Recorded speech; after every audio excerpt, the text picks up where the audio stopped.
Top quality और consistent performance के लिए सिर्फ सिल्वर पंप नाम याद रखना।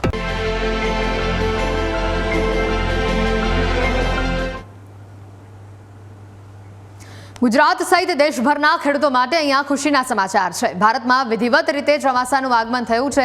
ચોમાસાની દસ્તકની સાથે જ કેરળની અંદર ભારે વરસાદ થવાની શરૂઆત થઈ ગઈ છે। 16 વર્ષ બાદ દેશમાં ચોમાસાનું આટલું વહેલું આગમન થયું છે। નિર્ધારિત સમયથી 8 દિવસ વહેલું ચોમાસું આવ્યું છે। છેલ્લે 2009 અને 2001માં ચોમાસું આટલું વહેલું આવ્યું હતું અને હવે જે આ પરિસ્થિતિ સામે આવી છે, ભારતમાં વિધિવત રીતે હવે ચોમાસાનું આગમન થઈ ગયું છે।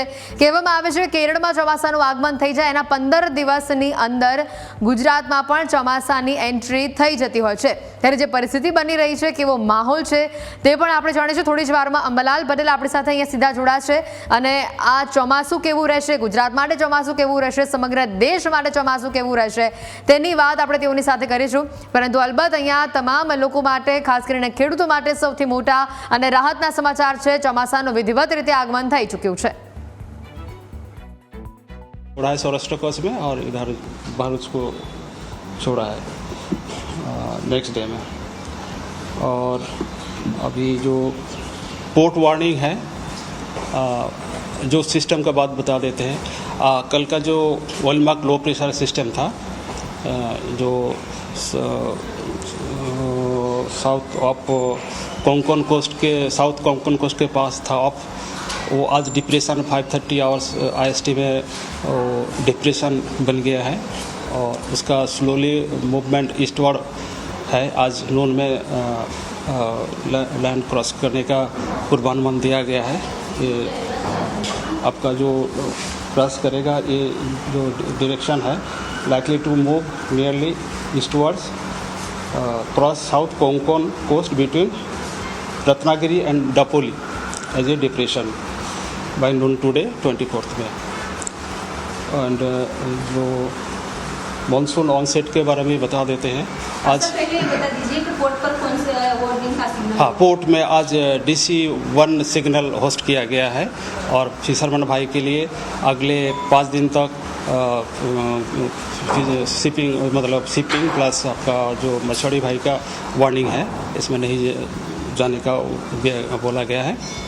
इसमें विंड स्पीड जो रहेगा 30-40 किलोमीटर प्रति घंटा, 35 to 50 किलोमीटर प्रति घंटा में विंड स्पीड रहेगा। और आज ऑनसेट का बात करें तो केरला में आज ऑनसेट किया गया है। इसके साथ आपका और बाकी पोर्शन में भी आज ऑनसेट कर दिया गया है।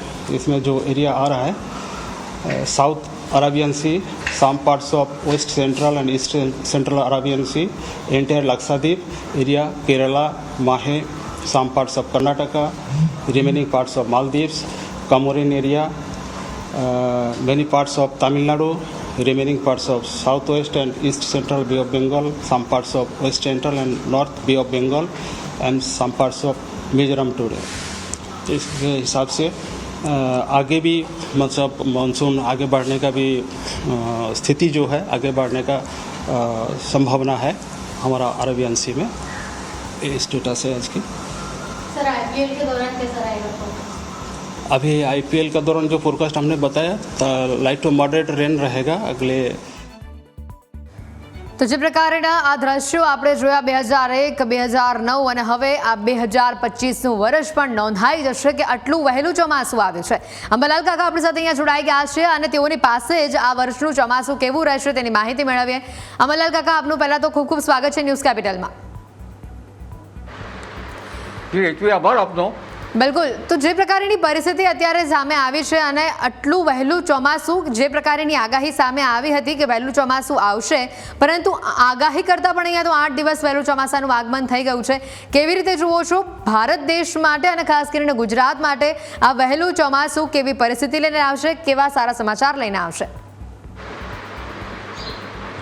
વહેલું ચોમાસું આવવાની શક્યતા હતી, કારણ કે દક્ષિણ પશ્ચિમ જે પવનો જે છે, વાવાઝોડાની આશંકા વખતે જ દક્ષિણ પશ્ચિમ પવનો શરૂ થઈ ગયા હતા અને આ દક્ષિણ પશ્ચિમ પવનના કારણે લગભગ કેરળ કાંઠે ચોમાસું દસ્તક દઈ ચૂક્યું છે ત્યારે ઘણી વખત ચોમાસું ઘણું વહેલું આવે તો તેની વિપરીત અસર ચોમાસા ઉપર થતી હોય છે. પરંતુ લગભગ આ ચોમાસું અઠવાડિયું 1 જૂનના બદલે આજે આવી ગયું છે. પરંતુ દક્ષિણ ભારતમાં કેરળ કાંઠે જ્યારે હવામાન ખાતું પુષ્ટિ કરે એના ભિન્ન સ્ટેશનોમાંથી જે વરસાદની માત્રા અને આઉટગોડ ઇનગોડની રેડિયેશન પછી ચોમાસાનું વિધિવત ગણાશે. પણ ચોમાસું વિધિવત ગણાય એ પૂર્વે તો લગભગ દક્ષિણ ભારતમાં ભારેથી ભારે વરસાદ થવાની શક્યતા રહે છે, જેમાં કેરળથી માંડીને છેક કર્ણાટક સુધીમાં ભારે વરસાદ થવાની શક્યતા રહે છે. કારણ કે આ વખતે વાવાઝોડું બનવાની શક્યતા હતી અને સમુદ્રમાં પરંતુ દક્ષિણ પશ્ચિમના પવનો હતા એટલે એક બાજુ વાવાઝોડાની ગતિને પાછું ધકેલી જતા હતા. આમ છતાં એક લો પ્રેશર લગભગ રત્નાગીરી અને કર્ણાટક બાજુ એના એરિયા બાજુ બનશે પૂર્વ અરબ સાગરમાં, અને આ ચોમાસાની ગતિવિધિ અત્યારે સારી છે. પરંતુ આ ચોમાસા સાથે સાથે લગભગ તારીખ અત્યારથી જ જે અંદર સાયક્લોનની ગતિવિધિ ભૂમિગત ભાગ અને જમીનના ભાગોમાં થવાની હતી તે લગભગ હવે હજુ પણ 28મી તારીખ સુધીમાં ગુજરાત સૌરાષ્ટ્રના ઘણા ભાગોમાં ગાજવીજ સાથે વરસાદ થવાની શક્યતા રહે છે. અત્યારે છૂટાછવાયા ભાગોમાં વરસાદ થવાની શક્યતા રહે છે. પણ આનંદની વાત તો એ છે કે આ ચોમાસું વહેલું બેસી ગયું. ઘણી વખત ચોમાસા ઘણા મોડા બેઠા હોય છે અને ઘણા વહેલા બેઠા હોય છે તો તેની અસર મોસમ ઉપર થયેલી છે ઘણી વખત પાછલી તારીખો જોતા. એટલે આ વખતે જો કે ઘણું વહેલું ચોમાસું ન કહી શકાય, પરંતુ ચોમાસું જે બેઠું જે છે એના કારણે હવે આ રફતાર પકડશે અને ગુજરાતમાં પણ વરસાદ લગભગ સડસડાટ કરતો તારીખ 10ની પહેલાં આવી જવાની શક્યતા રહે છે.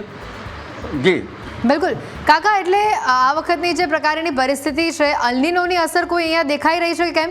અને ગુજરાતમાં તમે શું માની રહ્યા છો, ક્યાં સુધીમાં ચોમાસું ગુજરાતમાં પણ વિધિવત રીતે આવી જશે? અલ્નીનોની પરિસ્થિતિઓ 3.4 રિજિયનમાં પૂર્વ પેસિફિક મહાસાગરમાં જળવાયુ ગરમ રહે તો જ બને, અને ઉત્તર ઓસ્ટ્રેલિયામાં તે વખતે હાઈ પ્રેશર હોવું જોઈએ. પરંતુ આ તો અલ્નીનોની ઇફેક્ટ નથી, લાનીનોની ઇફેક્ટ નથી, અને નિષ્ક્રિય ચોમાસું છે. નિષ્ક્રિય ચોમાસામાં ઘણી વખત ભારે વરસાદ થતો હોય છે કારણ કે બીજા પરિબળો સાનુકૂળ હોય ને, જેમ કે ઇન્ડિયન ઓશન ડાયપોલ 2 પોલ અને બીજા અને એમજીઓ આ બધા વિવિધ પરિબળો થોડાક સાનુકૂળ હોવાથી આ ચોમાસું આવી શકે. અને ચોમાસું વહેલું આવ્યું છે અને સડસડાટ કરતું આ ચોમાસું લગભગ 7મી 8મી તારીખે મારા ખ્યાલ મુજબ તો 5મી તારીખની આસપાસથી દરિયામાં પવનો બદલાશે. અને આ ચોમાસાની ગતિવિધિ 28મી મેથી જૂનની શરૂઆતમાં રીમઝીમ વરસાદ ગુજરાતના ઘણા ભાગોમાં આવશે. અલબત્ત કેટલાક ભાગમાં ભારે વરસાદ આવવાની શક્યતા રહે છે અને દરિયો ભારે તોફાની બનશે. એક વિશિષ્ટ પ્રકારનું હવામાન બની ગયું છે કારણ કે લો પ્રેશરથી આ બધી સિસ્ટમો બને છે. એટલે આ ચોમાસાની ગતિવિધિમાં લગભગ 28મી મે ગુજરાતના ઘણા ભાગોમાં વરસાદ આવશે અને ત્યાંથી જૂનની શરૂઆત સુધીમાં ગાજવીજ સાથે વરસાદ થવાની શક્યતા છે. આ વખતે ગાજવીજનું પ્રમાણ વધારે છે, પવનની ગતિ વધારે છે, જેના કારણે જનધનને કાળજી રાખવી ઇષ્ટ રહે છે. જી બિલકુલ, એટલે અમરેલ કાકા, અહીંયા એવું બને કે ગુજરાતમાં ચોમાસાનું આગમન થાય, ખૂબ જ સારી રીતે આગમન થાય, ધોધમાર વરસાદ પડે, પછી ક્યાંક ચોમાસાની સ્થિતિ આપણને નબળી પડતી જોવા મળે અને પછી ફરી એકવાર તેની ગતિ વધે અને ધોધમાર વરસાદ સમગ્ર રાજ્યમાં જોવા મળે, પહેલી વાત. અને બીજી વાત, જો ચોમાસું બધી જ રીતે ગુજરાતમાં સારું રહેવાનું છે તો ખેડૂતોને આપ શું સલાહ આપશો? કેવા પાક લેવા જોઈએ, પાક માટે કેવું ધ્યાન રાખવું જોઈએ? અત્યારે તો ચોમાસું ડાંગરના પાકને કેટલાક વહેલું મે મહિનામાં ડાંગરનો પાક પલળી જાય છે. પરંતુ એક વખત જબરદસ્ત સ્પેલ આવ્યા પછી ફરી સ્પેલ આપતો વાર થતી હોય છે. 1 મહિનામાં 2 વખત હવાના દબાણ મને દર 15 દિવસે અને સમયાંતરે વરસાદ આવતો રહે તો સારું. ઘણી વખત વરસાદ એકદમ ભારે આવે તો પણ વરાપ જલ્દી ના થાય અને ઘણી વખત સ્પેલ ઓછો પણ થાય. એટલે આ વખતે શરૂઆતનું ચોમાસું ધમાકેદાર આવ્યું છે અને મારા ખ્યાલ મુજબ લગભગ 5 થી 8 જૂનમાં ગુજરાતમાં એ અરસામાં ચોમાસાની એન્ટ્રી થઈ ચૂકી છે. એટલે 10મી જૂન પહેલાં ચોમાસાની એન્ટ્રી ગુજરાતમાં પણ થઈ ચૂકી છે અને 3 જૂન સુધીમાં કેરળ કાંઠે અને કર્ણાટક સુધીના ભાગોમાં ભારે વરસાદ થશે. ત્યારબાદ મુંબઈના ભાગોમાં પણ ભારે વરસાદ થશે.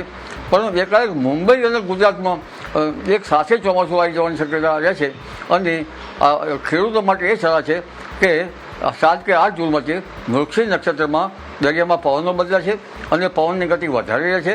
પરંતુ આ અરસામાં જો વરસાદ આવી જાય અને વાવેતર કરવામાં આવે તો પાકમાં રોગની શક્યતા રહેતી હોય છે અને ખપેલી અને જીવજંતુઓ પડતા હોય છે. એટલે પહેલાં વરાપ થયે પાક સંરક્ષણના પગલાં તો કઈ રીતે લઈ શકતા, ઉગતા જ પાકને ખાઈ જતી હોય છે ખપેલીથી. એટલે શરૂઆતનું જે વરસાદ જે છે આદ્રા અને મે પાદરા, આદ્રામાં વરસાદ આવે તો સારું, પણ મૃગશિર નક્ષત્રમાં વરસાદ આવવાની શક્યતા હોતા પાકમાં રોગ જીવાતનો ઉપદ્રવ વધવાની શક્યતા છે. જે હેતુથી બિલકુલ, ખાસ કરીને ગુજરાતમાં કયા કયા મહિના દરમિયાન આંધી વંટોળ સાથેનો વરસાદ આવશે અને કયા મહિનામાં સામાન્ય પરિસ્થિતિ જોવા મળશે તેને લઈને આપ કંઈ કહી શકશો? આંધી વંટોળ તો શરૂઆતમાં આવતું જ હોય છે.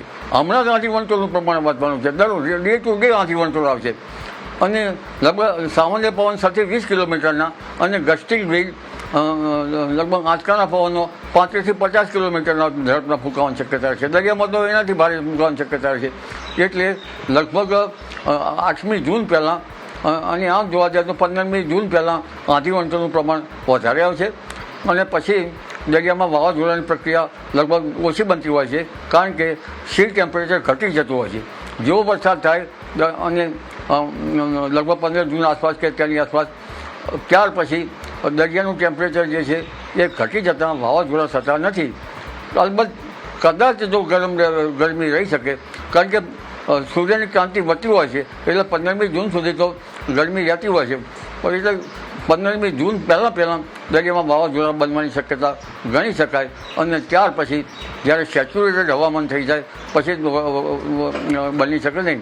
આપણે કહ્યું સ્પેલ, હવે બીજો વરસાદનો સ્પેલ લગભગ આદ્રામાં 25 લગભગ જૂન આસપાસ આવી જાય તો સારું, કારણ કે એક વર્ષ સ્પેલ આવ્યા પછી બીજો સ્પેલ આવતા બહુ મોડું થતું હોય છે. અને ખાસ કરીને 7મી જુલાઈ આસપાસ વરસાદ આવવાની શક્યતા રહે છે. 20મી જુલાઈ આસપાસ જેટલા ઉત્તરીય પર્વતીય પ્રદેશોને ઘણા ભાગોમાં નદીઓમાં પૂર આવવાની શક્યતા રહે છે. આ ઉપરાંત ઓગસ્ટ માસમાં 2 થી 8 ઓગસ્ટમાં વરસાદ આવવાની શક્યતા રહે છે. 5મા ઓગસ્ટમાં વરસાદ ઓછો આવશે, 5મી વરસાદ પણ થવાની શક્યતા રહે છે. એ ચોમાસાની રિધમમાં વચ્ચે જરા વરસાદ ઓછો આવવાની શક્યતા ગણી શકાય. પરંતુ આ વખતે નિર્નિયંત્રિત ચોમાસાના બદલે લો પ્રેશરથી આવ્યું છે એટલે કેટલાક ભાગમાં ભારે તો કેટલાક ભાગમાં ઓછો વરસાદ થવાની શક્યતા રહેશે, ખંડવૃષ્ટિ થવાની શક્યતા રહેશે.